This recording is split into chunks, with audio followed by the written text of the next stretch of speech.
to another movie talk segment here on Movie Reedviews. I'm Cody Reed, and today I wanted to talk a little bit about this year's movies. This is going to be one of two videos I'm going to make. This one really focusing not on the best and worst movies, but the biggest surprises that I had and the biggest disappointments. So they might not necessarily be great movies or terrible movies, but movies that I was either really surprised by or movies that were like, oh man, that kind of disappointed me. So I'll start with the disappointments first. And going in order of release date throughout 2015, because there's no really numbered list I have, the first one was Tomorrowland. Came out in May, I think, so it's like this big summer movie that really made you think a lot. That's what it seemed like from the trailers. And I really liked the first 2/3 of the movie, but then the last third of the movie, to me, it just kind of fell flat. It was like really preachy about green and environments and we gotta like do our part, and it just didn't seem to fit well with the scientific and exploration and innovation that they were building up in the first 2/3 of the movie. Another was Bridge of Spies, and although it's a really good, well-made movie, it just wasn't as great as I was expecting, especially from a Tom Hanks and Steven Spielberg collaboration. I was expecting like, oh, maybe this like great movie, like 4.5 out of 5 stars if you want like a rating. But I mean, it was just like average to me, like a little above average maybe. So it just kind of disappointed me in some of the story and the pacing.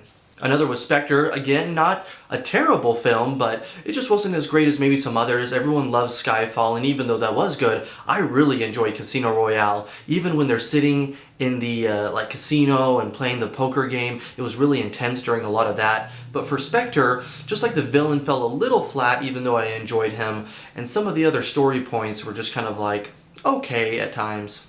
And the last one on my disappointments list is the last Hunger Games Mockingjay Part 2. I actually maybe even liked Part 1 more than Part 2 because I was expecting this great epic finish, and it was just like, okay, we didn't really get to much of the fighting, and it was a lot of setup still, even though Part 1 did that a lot. And so probably Catching Fire is my top in that franchise, and then Hunger Games 1 and Mockingjay Part 1 are both there, and then Part 2 was just kind of like, nah, okay. Started with the lows, now we're going to the highs. The surprises for me, one of which was, at the beginning of the year, like I think it was in February, McFarland USA came out, and it was with Kevin Costner, and he was like coaching this down in the dumps kind of team, like a cross-country team in New Mexico maybe? I can't remember, sorry. But or maybe it was California. But anyways, it was really cool to see this like inspirational sports film that I was really surprised by. Another one, surprisingly, was Terminator Genisys. It came out in the summer. From seeing the trailers, I was like, it looks kind of cheesy, and I'm not really sure about it. It seemed to give away some of the plot points. And even though it did, I was actually entertained throughout the whole movie. Everyone was kind of ragging on the movie, so I was expecting utter crap.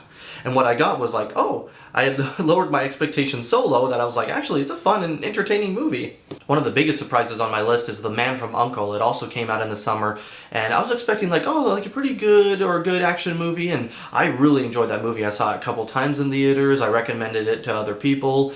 Just the two leads, Armie Hammer and Henry Cavill, they were both great in the movie. Their chemistry was great. It was an old school kind of spy film, so I highly recommend that one. Another one was Everest. It came out like in the fall, and it looked pretty good, but actually it was a little better than I was expecting, and it was really intense through the whole movie. You had like the hikers going through Everest. It made me not want to hike Everest, and just seeing the team fall away or trying to survive to the very end by accomplishing this great task. It was just an awesome film experience.